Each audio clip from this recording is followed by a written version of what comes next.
আসসালামু আলাইকুম সবাইকে।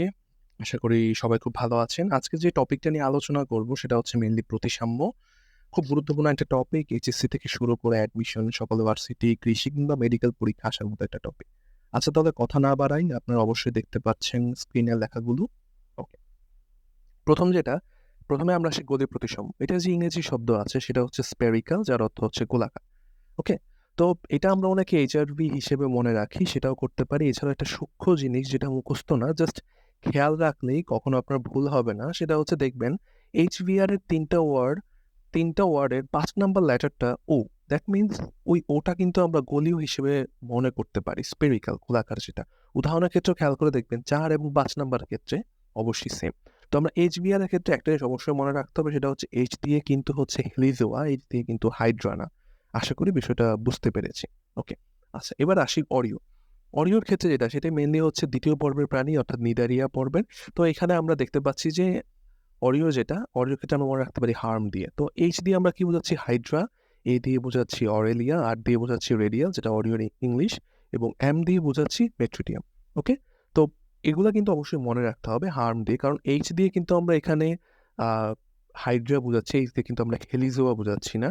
এই দিয়ে কিন্তু আমরা এখানে অরেলিয়া বোঝাচ্ছি, এই দিয়ে কিন্তু আমরা অ্যান্থোজোয়া বোঝাচ্ছি না। ওকে? এছাড়াও আর দিয়ে কিন্তু আমরা এখানে রেডিয়াল বোঝাচ্ছি, যেটা অরিওর ইংলিশ। আর দিয়ে কিন্তু আমরা কি? আর দিয়ে কিন্তু আমরা এখানে কোনো রেডিওলারিয়া বোঝাচ্ছি না, আর দিয়ে আমরা রেডিয়াল সিমেট্রি বোঝাচ্ছি। এটা কিন্তু অবশ্যই মনে রাখতে হবে। ওকে।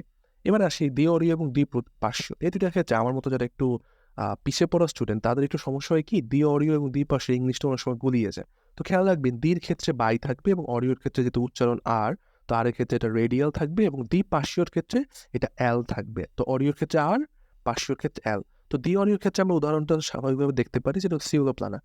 এখানে আপনাদের প্রশ্ন আসতে পারে যে ভাই আপনি তো বললেন যে গলীয়র ক্ষেত্রে ৫ নাম্বার লেটারটা ও থাকবে। এখানেও তো ও। কিন্তু ওই যে এইচআরভি দিয়ে আমরা অবশ্যই মনে রাখবো, এবং পাশাপাশি মনে রাখবো হাইড্রা না, এবং ও তখনই বলবে যখন এইচভিআর এটা কন্ডিশনটা ফুলফিল করবে। দ্বিপার্শ্বীয় ক্ষেত্রে আমরা জানি খুব নরমাল একটা বিষয়, কেন্দ্রীয় অক্ষ বরাবর কাটলে ডান এবং বাম ২ পাশেই সমান অংশে ভাগ হবে। তো এইচআরভিটা সবাই আমরা জানি। এছাড়া যেটা মনে রাখতে হবে সেটা হচ্ছে এক্ষেত্রে ৩ থেকে ৯ নম্বর পর্যন্ত পর্বের প্রাণীরা ব্যতিক্রম পর্বের প্রাণীরা থাকবে, এবং ব্যতিক্রম বলতে গেলে ৫ এর গ্যাস্ট্রোপোডা এবং ৮ এর পূর্ণাঙ্গ প্রাণীরা। এটা অবশ্যই মাথায় রাখবেন, সেটা একটু মাথায় রাখলে ভালো হয়। তো উদাহরণটা অবশ্যই আপনারা দেখতে পাচ্ছেন। অপ্রতিসাম্যর ক্ষেত্রেও ব্যাপারটা সেম।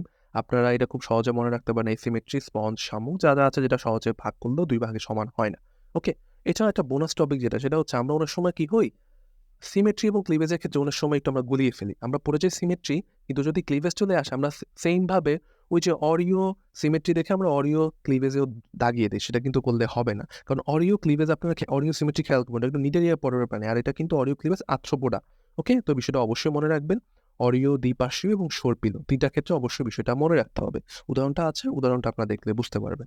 আমি এখন থেকে ছোট, ছোট গুরুত্বপূর্ণ ভিডিওগুলো যেগুলো ভুল হওয়ার মতো, যেগুলো কারণ ছোট, ছোট গুরুত্বপূর্ণ জিনিসগুলোই কিন্তু বেশিরভাগ ভুল হয়। কঠিন জিনিস কিন্তু ভুল হয় না। আশা করি সবার ভিডিওটা ভালো লেগেছে। আর আপনারা পরবর্তীতে কিরকম ভিডিও চান সেটা অবশ্যই আপনারা কমেন্ট বক্সে জানাবেন। সবাই ভালো থাকবেন, সবাই সুস্থ থাকবেন। পরবর্তী ভিডিও দেখার জন্য সবাইকে আমন্ত্রণ রইল। ধন্যবাদ সবাই।